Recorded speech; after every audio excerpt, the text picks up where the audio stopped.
എന്താ പാറൂസ് ഇങ്ങനെ നോക്കുന്നേ? ഞാൻ എന്റെ ജീവിതത്തിൽ പോലും വിചാരിച്ചില്ല ഇങ്ങനെ ഒരു മാലക കാണാൻ പറ്റും. ഇന്ന് പാറു നല്ല കുട്ടിയായിരുന്നു കേട്ടോ. ആണോ? അതെ, കൃത്യമായിട്ട് എല്ലാ കാര്യവും ചെയ്തു. രാവിലെ എണീറ്റു, പല്ല് തേച്ചു, നന്നായിട്ട് പഠിച്ചു, കുളിച്ചു, എല്ലാവരോടും നന്നായിട്ട് പെരുമാറി. ഇനി എല്ലാ ദിവസവും ഇതുപോലെ ആയിരിക്കണം. അത് വേണോ? അത് വേണം. ഇല്ലെങ്കിൽ ലച്ചു ചേച്ചിയും കേശുവേട്ടനും വീഴ്ത്തിയ ഓർമ്മയുണ്ടല്ലോ, അതുപോലെ വീഴ്ത്തണോ? ഇല്ലെങ്കിൽ കൊമ്പ് ഉളപ്പിക്കാം അല്ലേ? വേണ്ട. ഇങ്ങനെയൊക്കെ ചെയ്യുമ്പോഴേ മൂത്തവൻ വഴക്കുറയത്തില്ലേ? ഇതിനൊക്കെ പെർമിഷൻ തന്നിട്ടുണ്ട്.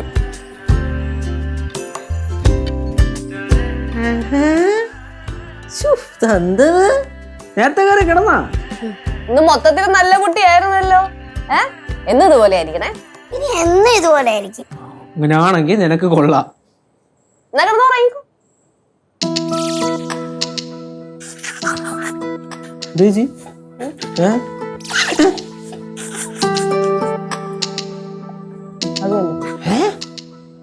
വീട്ടില് എന്തോ ഒരു കുഴപ്പമുണ്ട്. അമ്മായി പറഞ്ഞ കറക്റ്റ് ആണ്. എന്തോന്ന്? പ്രേതബാധ വല്ലതും തോന്നുന്നുണ്ട്. പ്രേതബാധമൊന്നുമില്ല, മാലാക മാത്രമേ ഉള്ളൂ. കിടന്നുറങ്ങുക കേട്ടാ. Good night. Good night. Good night. അയ്യോ, അവളും അവളുടെ മാലാകി. എന്നാ ഉറങ്ങിക്കോ. നാളെ വരുമോ? വികൃതി കാണിച്ചാ ഞാൻ വന്ന് പാല് മുളപ്പിച്ചിട്ട് പോകും. ഞാൻ വികൃതി കാണിക്കത്തില്ല. എന്നാ പാർക്കുട്ടി കിടന്നുറങ്ങിക്കോ. പാർക്കുട്ടി ഉറങ്ങിയിട്ട് ഞാൻ പോകത്തുള്ളൂ.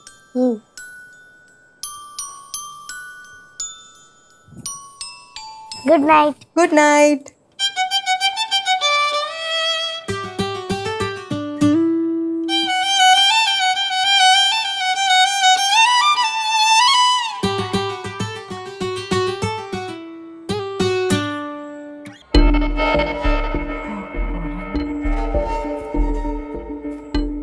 കേശു, എടാ കേശു, ലച്ചേച്ചി.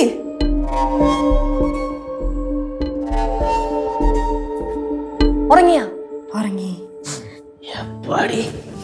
താങ്ക്സ് ഉണ്ട് കേട്ടോ. കേശു, ഇനി ഞാനിതൊന്ന് ഊരിക്കോട്ടെ. കുറെ നേരം എനിക്ക് ചൂടെടുക്കുന്നു. ഓരിക്കോ, ഡ്യൂട്ടി കഴിഞ്ഞല്ലോ. എന്റെ പൊന്നിടാവേ, വേറെ ഒരു വഴിയില്ലാത്തവനാണ് തന്നെ കൊണ്ട് ഈ വേഷം കെട്ടിച്ചത്. അങ്ങനെങ്കിലും അവളെ നന്നാവട്ടെന്ന് വിചാരിച്ചു. കേശേ, എന്തായാലും പരിപാടി കൊള്ളാം. അവളിനി നന്നാവോടി. എന്തായാലും ഒരു പൊടിക്കടങ്ങും. நீங்க ரொம்ப சூப்பரா நடிச்சீங்க. Thank you. ആരാ ആള്? യൂണിവേഴ്സിറ്റി ബെസ്റ്റ് ആക്ട്രസ് അല്ലേ? അത്രയ്ക്കൊന്നുമില്ല, പക്ഷെ എന്നാലും നല്ലായിരുന്നു. എന്നാ ഞാൻ പിന്നെ ഇറങ്ങട്ടെ. കേശു എന്നൊന്ന് ഹോസ്റ്റലിലേക്ക് കൊണ്ടുവിടണേ. ഓ, ഞാനും കുറെ നാളായിട്ട് വിചാരിക്കാണ് ഏഞ്ചലിന്റെ കൂടെ ഒരു നൈറ്റ് വാക്കിന് പോകണം. അമ്മായിയെ, എന്തോ? ഏഞ്ചലിനെ അമ്മായി ഡ്രോപ്പ് ചെയ്താൽ മതി. ഓക്കെ, ബാ. കേശു, മന്തിയുടെ കാര്യം മറക്കണ്ട. അമ്മായി മേടിച്ച്. ബൈ. ബൈ. കാണാട്ടാ. കാണാട്ടാ.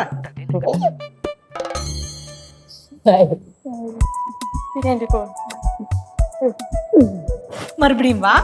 ബൈ. ഞാൻ കൊണ്ടാക്കിട്ട് വരാമേ.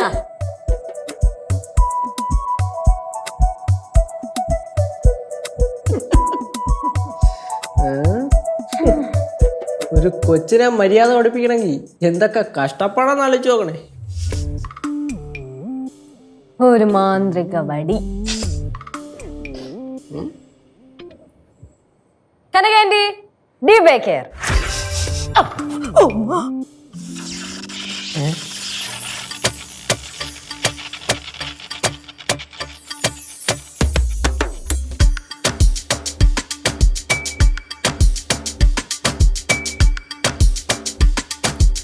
കനകാൻഡി, ദീപേക്കർ.